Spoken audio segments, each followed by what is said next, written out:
Assalamualaikum warahmatullahi wabarakatuh. InsyaAllah, pada hari ini, kami, Guru Agama Dakwah Daerah Batang Padang, ingin bercerita kepada Muslimin dan Muslimat semua berkenaan konsep zakat dan peranannya dalam pembangunan ekonomi. Kita masuk kepada pengertian zakat dari segi bahasa dan syarak. Dari segi bahasa, zakat ini diambil dari kalimah Arab, iaitu zaka, yang bermaksud suci dan subur. Termasuklah bersih, berkat, berkembang dan baik kepada harta zakat, pembayar zakat dan penerima zakat.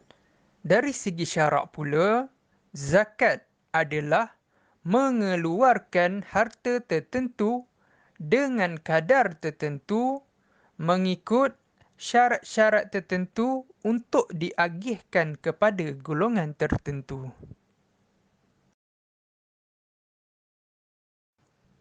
Hukum zakat. Zakat adalah fardu ain ke atas setiap orang Islam yang memenuhi segala syarat-syarat wajib. Oleh itu, seseorang Muslim yang mengingkari kefarduan zakat boleh mengakibatkan murtad. Manakala individu Muslim yang meninggalkan zakat tanpa mengingkari kewajipannya adalah berdosa besar. Adalah menjadi tanggungjawab pemerintah untuk menguruskan kutipan dan agihan zakat.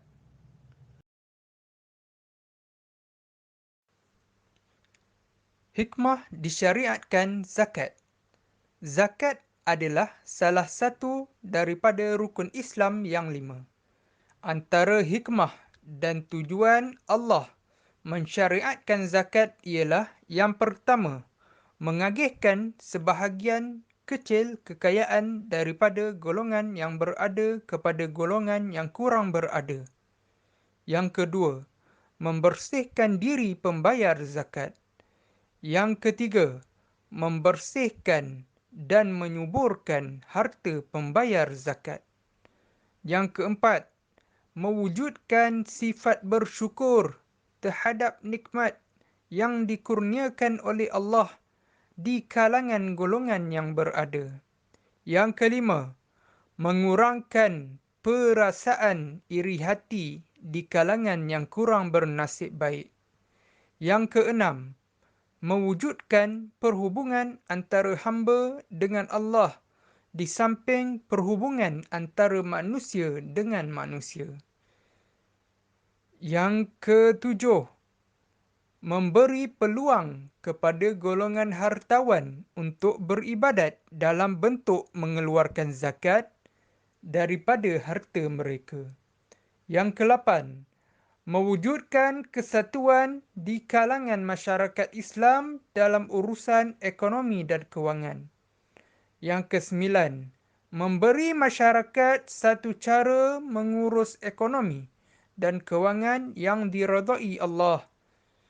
Dan yang seterusnya, yang ke-10, melahirkan rasa tenang dan tenteram dalam hati dan jiwa pembayar zakat. Dalil wajib zakat. وَالَّذِينَ يَكْنِزُونَ الذَّهَبَ وَالْفِضَّةَ وَلَا يُنْفِقُونَهَا فِي سَبِيلِ اللَّهِ فَبَشِّرْهُم بِعَذَابٍ أَلِيمٍ. Maksudnya, dan ingatlah orang-orang yang menyimpan emas dan perak serta tidak membelanjakannya pada jalan Allah, maka kabarkanlah kepada mereka dengan balasan azab seksa yang tidak terperi sakitnya.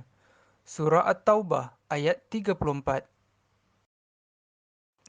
Dalil wajib zakat yang kedua. Kuz min amwalihim sadaqata tutahhiruhum wa وزكيهم بها وصل عليهم إن صلاتك سكن لهم والله سميع عليم. Yang bermaksud, ambillah sebahagian dari harta mereka menjadi sedekah, yakni zakat, supaya dengannya engkau membersihkan mereka dari dosa dan mensucikan mereka dari akhlak yang buruk. Dan doakanlah untuk mereka, kerana sesungguhnya doamu itu menjadi ketenteraman bagi mereka. Dan ingatlah Allah Maha mendengar lagi Maha mengetahui. Surah At-Taubah ayat 103. Dalil wajib zakat yang ketiga. وَأَقِيمُوا الصَّلَاةَ وَآتُوا الزَّكَاةَ وَأَطِيعُوا الرَّسُولَ لَعَلَّكُمْ تُرْحَمُونَ. Yang bermaksud, dan dirikanlah kamu akan sembahyang, serta keluarkanlah zakat dan taatlah kepada Rasul supaya kamu beroleh rahmat. Surah An-Nur ayat 56.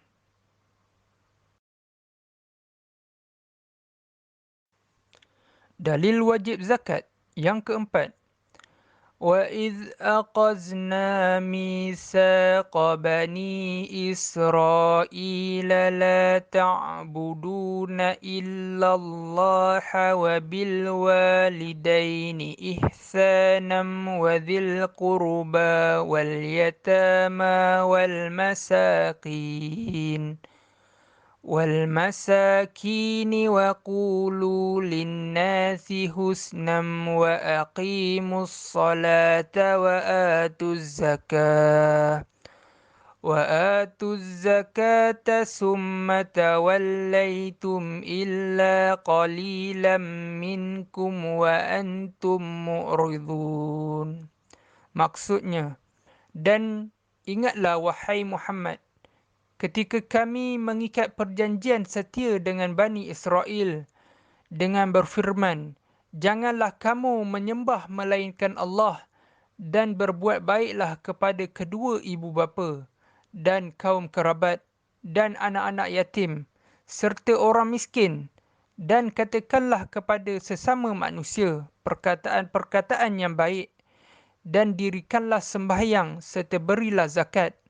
Kemudian kamu berpaling membelakangkan perjanjian setia kamu itu, kecuali sebahagian kecil daripada kamu, dan sememangnya kamu orang yang tidak menghiraukan perjanjian setianya. Surah Al-Baqarah ayat 83. Dari dalil-dalil yang telah diberikan amat jelas tentang kewajipan berzakat, dan sesiapa yang mengingkari atau meragui kefarduannya, maka ianya terkeluar dari agama Islam. Sejarah telah membuktikan bahawa Khalifah Abu Bakar telah memerangi orang-orang yang mengingkari membayar zakat. Mereka yang kaya dan berada juga harus menyedari bahawa wujudnya hak orang-orang fakir dan miskin di dalam harta yang mereka miliki. Jenis-jenis zakat terbahagi kepada dua kategori. Yang pertama, zakat fitrah. Yang kedua, zakat harta. Zakat fitrah ialah zakat diri yang difardukan ke atas setiap individu lelaki dan perempuan Muslim yang berkemampuan dengan syarat-syarat yang ditetapkan. Manakala zakat harta ialah zakat yang mencakupi hasil pertanian, binatang ternakan, perniagaan, wang simpanan, harta temuan, emas dan perak.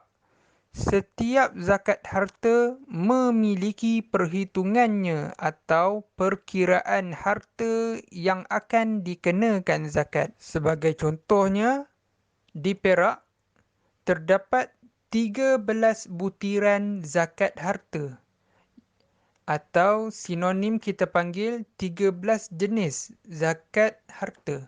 Yang pertama, zakat pendapatan. Yang kedua, zakat simpanan. Yang ketiga, zakat harta. Yang keempat, zakat perniagaan. Yang kelima, zakat KWSP. Yang keenam, zakat emas. Yang ketujuh, zakat perak. Yang ke-8, zakat pelaburan. Yang ke-9, zakat ma'adin. Yang ke-10, zakat tanaman. Yang ke-11, zakat ternakan. Yang ke-12, zakat harta rikas. Yang ke-13, qada' zakat.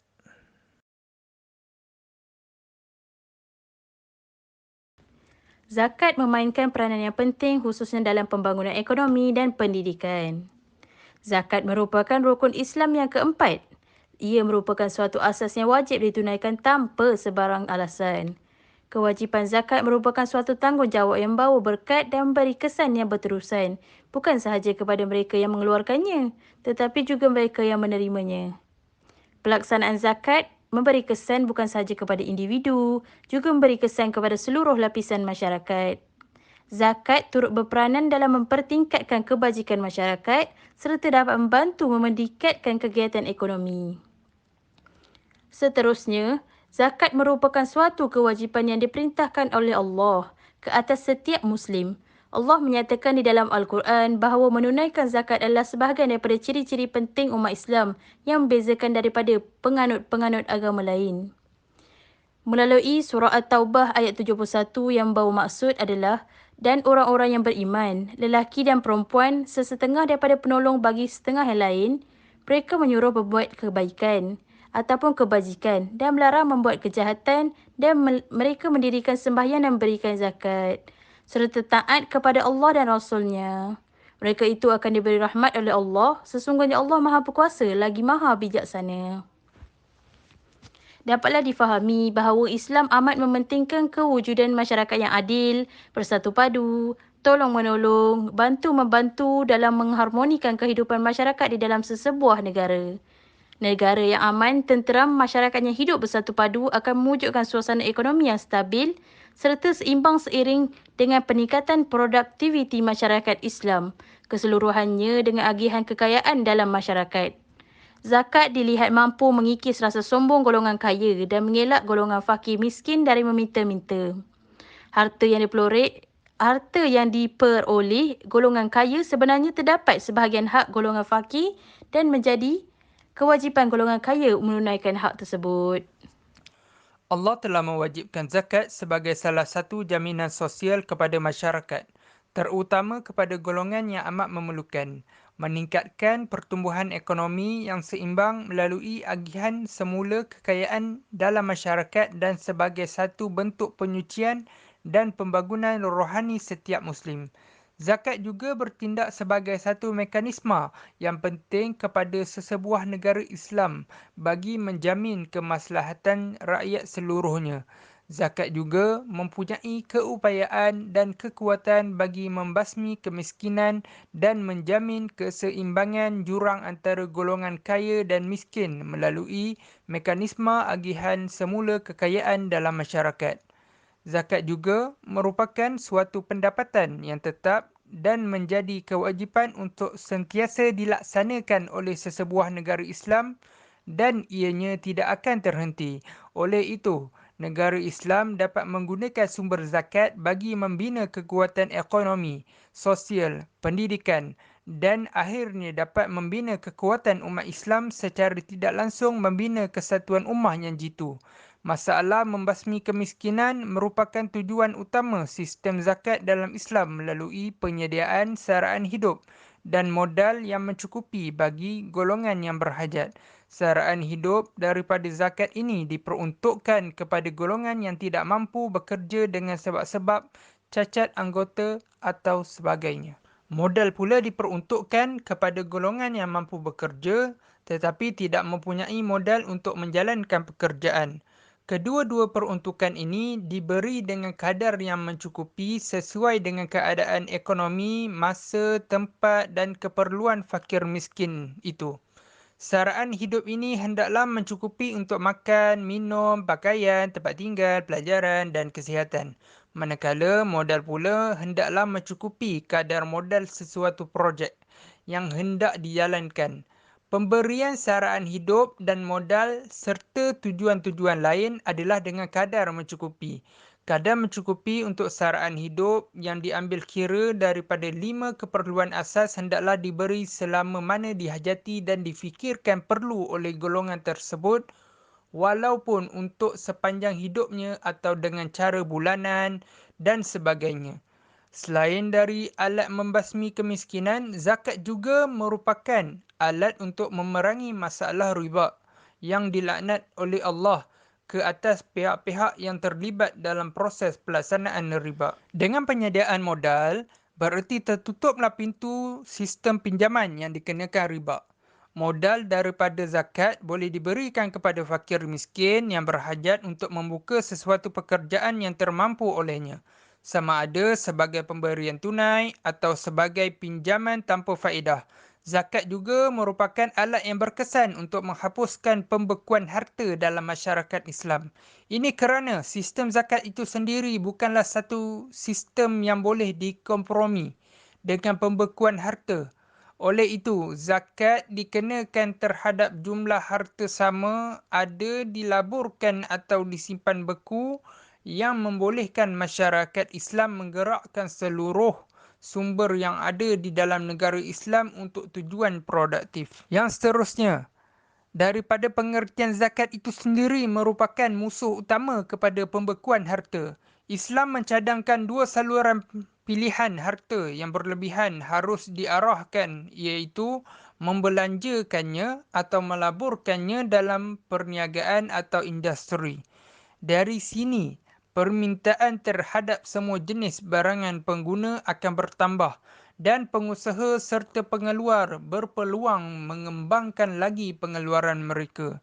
Urus niaga akan bertambah maju dan peluang pekerjaan akan meningkat.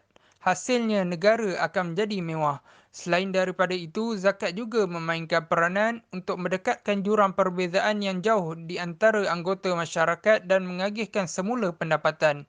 Ini jelas kutipan sebagai harta orang kaya untuk dibahagi-bahagikan kepada mereka yang kurang berada. Zakat juga dapat memupuk sifat tolong-menolong, membantu dan membina aktiviti ekonomi yang baik dan memandu ke arah kehidupannya yang lebih baik dan lebih sejahtera, sehingga mereka dapat memenuhi keperluan hidupnya dengan secukupnya, dapat beribadah kepada Allah, terhindar dari bahaya kekufuran, sekaligus membanteras sifat iri hati, dengki dan hasad yang mungkin timbul ketika orang-orang fakir miskin melihat orang kaya yang berkecukupan hidupnya tidak memperdulikan mereka. Zakat juga berperanan sebagai sumber dana bagi pembangunan untuk prasarana yang diperlukan oleh umat Islam seperti tuntutan ibadah, pendidikan, kesihatan, sosial dan ekonomi, sekaligus keperluan pengembangan kualiti modal insan Muslim. Keadaan ini akan mewujudkan keseimbangan dalam pemilikan dan pembahagian harta, sehingga melahirkan masyarakat marhamah di atas prinsip ukhuwah Islamiyah dan takaful ijtimai dan menyebarkan dan membudayakan etika perniagaan yang baik. Sekian daripada kami. Assalamualaikum warahmatullahi wabarakatuh.